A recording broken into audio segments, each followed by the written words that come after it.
দিব বিচাৰিছো এটা অতিকে গুৰুত্বপূৰ্ণ খবৰ ৰাজ্যত এতিয়া ভয়ংকৰ বান পৰিস্থিতি আৰু তাৰ পাছতে এতিয়া ৰাজ্যবাসীক বিশেষ আহ্বান জনাইছে প্ৰাক্তন সাংসদ তথা মৌলানা বদৰুদ্দিন আজমলে দুখ প্ৰকাশ কৰি কৈছে যে বিপদৰ সময়ত এতিয়া বানাক্ৰান্তক সহায় কৰক যদি সহায় নকৰে তেনেহলে ভগৱান বা আল্লাহও আপোনাক ক্ষমা নকৰিব নিৰ্বাচনত পৰাজয় হোৱাৰ পাছত এতিয়া প্ৰাক্তন সাংসদ গৰাকীয়ে আজমলে প্ৰথমবাৰৰ বাবে এনেদৰে এতিয়া পুনৰ ৰাইজৰ হকে মাত মতা দেখিবলৈ পোৱা গৈছে সকলোকে আহ্বান জনাইছে বদৰুদ্দিন আজমলে আমি সবিস্তাৰে খবৰটো লৈ অহাৰ চেষ্টা কৰিম বদৰুদ্দিন আজমলৰ বিশেষ আহ্বান বহুদিনৰ মূৰত পুনৰ জনতাৰ কাষলৈ এতিয়া বদৰুদ্দিন আজমল নিৰ্বাচনত পৰাজয় হোৱাৰ পাছত প্ৰথমবাৰলৈ জনতাৰ হকে মাত মাতিছে এতিয়া আজমলে জনতাৰ হকে মাত মাতিছে এইবাৰ ৰাজ্যৰ বৰ্ণাঢ্যক বা বানাক্ৰান্তক লৈ উদ্বিগ্ন হৈ পৰিছে মৌলানা বদৰুদ্দিন আজমল অসমৰ বান বিধ্বস্ত অঞ্চলত সহায় আগবঢ়াবলৈ আহ্বান জনাইছে আজমলে আৰু বিপদৰ সময়ত ৰাজনীতি নকৰি সদল বলে আগুৱাই আহিবলৈ আহ্বান বদৰুদ্দিন আজমলৰ বৰাক ভেলীৰ AIDFৰ 5 বিধায়ককো আহ্বান জনাইছে বদৰুদ্দিন আজমলে যে বিপদৰ সময়ত বানাক্ৰান্তক সহায় কৰক বিপদৰ সময়ত থিয় নিদিলে আল্লাহ বা ভগৱানেও ক্ষমা নকৰিব কৰিমগঞ্জৰ সাংসদ কৃপানাথ মালাকো বিশেষ অনুৰোধ বদৰুদ্দিন আজমলৰ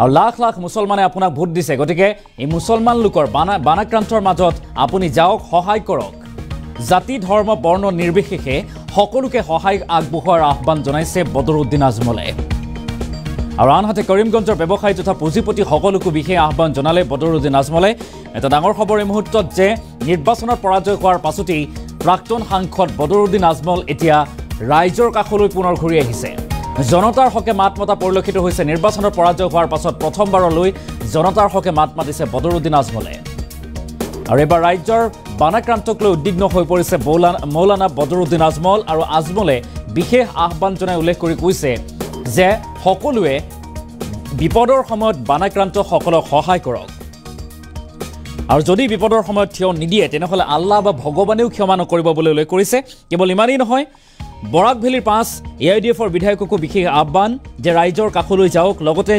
নতুনকৈ কৰিমগঞ্জৰ যিগৰাকী সাংসদ কৃপানাথ মালা তেখেতকো বিশেষ আহ্বান জনাইছে বদৰুদ্দিন আজমলে কৃপানাথ মালাক উদ্দেশ্যি কৈছে যে আপোনাক লাখ লাখ মুছলমান লোকে ভোট দিছে গতিকে আপুনি সেইসকল বানাক্ৰান্ত লোকৰ বাবে কিবা এটা কৰক সহায় কৰক বুলি বিশেষ আহ্বান বদৰুদ্দিন আজমলৰ কি মন্তব্য আছে আমি সেই মন্তব্য আগবঢ়োৱাৰ চেষ্টা কৰিম 24 নাম আসসালামু আলাইকুম নমস্কাৰ মই আজি একবাৰ আকৌ আপোনালোকৰ সন্মুখত আহিছোঁ বহুত দুখদায়ক কিছা লৈ এক সপ্তাহ আগে মই মদিনা শৰীফৰ পৰা ৰিকুৱেষ্ট কৰিছিলোঁ গোটেই অসমবাসীক যে আমাৰ হাইলাকান্দি কৰিমগঞ্জ জিলা আৰু বহুত জেগাত বানপানী বহুত বেছি হৈছে ফ্লাড 2024 নামে দিয়া হৈছে আৰু বহুত মানুহ লাখ লাখ মানুহ বিপদত আছে লাখ লাখ মানুহ শিবিৰত গৈ পাইছে আৰু সব মানুহ কাপড় টাপড় কাৰণে খৰাব খোৱাৰ বস্তু খোৱাৰ কাৰণে বেবি ফুডৰ কাৰণে মানুহে হাহাকাৰ কৰি আছে মই ৰিকুৱেষ্ট কৰিছিলোঁ আমাক জমিতুল মাক অসমক হাইলাকান্দি কৰিমগঞ্জ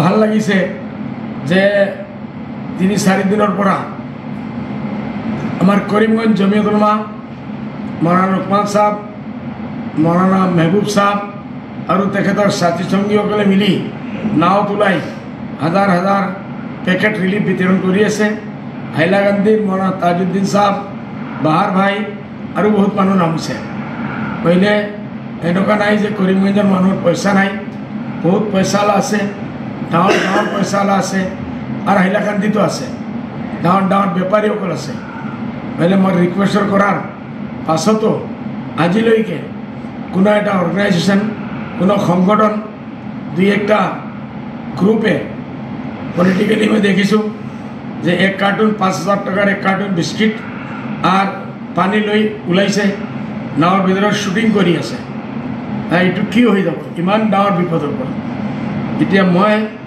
আকৌ একবাৰ আমাৰ যে 5জন বিধায়ক আছে মই আপোনালোকক হাত জোৰি ৰিকুৱেষ্ট কৰি আছোঁ, আল্লাহ আপোনালোককো বহুত পইচা দিছে আৰু এইটোৱেই পৰীক্ষাৰ সময়। মানুহ বিপদত যেতিয়া থাকে, বিপদত কোন কাম আহে? দুজ কাম আহে। এই বিপদৰ টাইম আপোনালোকে চাব নালাগে কোনে ভোট কিমান দিছে, কোনো দিয়া নাই। এক পইচা ভোট নালাগে। আমাৰ সেৱা লাগে, মানৱ সেৱাৰ কাৰণে আমি ৰাস্তাত আহিছোঁ। সেইটোৰ কাৰণে আপোনালোকে এজন এজন MLA কমচে কম যিমান পাৰে বস্তু লৈ, নাও লৈ আপোনালোকে ময়দানত নামক। আৰু যিমান পাৰ্টিৰ ডাঙৰ ডাঙৰ পাৰ্টিয়ে মানুহসকলক ভোট লৈছে, কংগ্ৰেছৰ হোক, BJPৰ হোক, আমাৰ মুছলমানে বহুত লাখ লাখ ভোট দি কৰিমগঞ্জৰ MP চাবকে জিতাইছে। মই আপোনাকো ৰিকুৱেষ্ট কৰি আছোঁ, আৰু ডাঙৰ ডাঙৰ যিমান ৰিলেটসকল আছে, পইচা লৈ আল্লাই দিছে, পইচা আজি আছে কালি নাথাকিব। ওপৰলৈ আপদ বিপদ পাঠায় আপোনাৰ আমাৰ পৰীক্ষাৰ কাৰণে। এইটোৰ কাৰণে মোৰ আশা আছে, মোৰ এই বিলটো আপোনালোকে শুনিব। মই কাৰ ওপৰত কোনো ক্ৰিটিচাইজ কৰা নাই। আল্লাহকে বাস্তে এই পইচা বাচালে নাবাচিব, শেষ হৈ যাব একদিন। আমিও এই পৃথিৱীৰ পৰা যাবই লাগিব।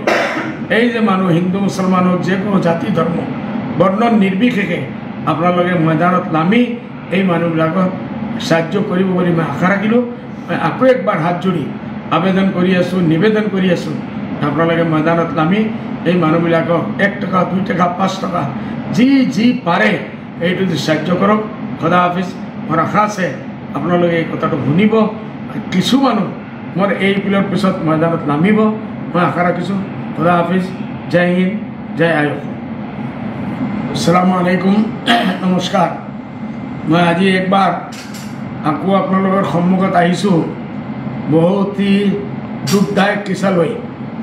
1 সপ্তাহ আগে মই মদিনা শৰীফৰ পৰা ৰিকুৱেষ্ট কৰিছিলোঁ গোটেই অসমবাসীক যে আমাৰ হাইলাকান্দি, কৰিমগঞ্জ জিলা আৰু বহুত জেগাত বানপানী বহুত বেছি হৈছে।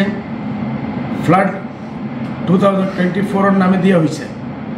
আৰু বহুত মানুহ, লাখ লাখ মানুহ বিপদত আছে, লাখ লাখ মানুহ শিবিৰত গৈ পাইছে। আৰু সব মানুহ কাপড় টাপড় কাৰণে, খৰাব খোৱাৰ বস্তু খোৱাৰ কাৰণে, বেবি ফুডৰ কাৰণে মানুহে হাহাকাৰ কৰি আছে। মই ৰিকুৱেষ্ট কৰিছিলোঁ আমাক জমিয়তুল উলামাক, অসমক, হাইলাকান্দি, কৰিমগঞ্জ।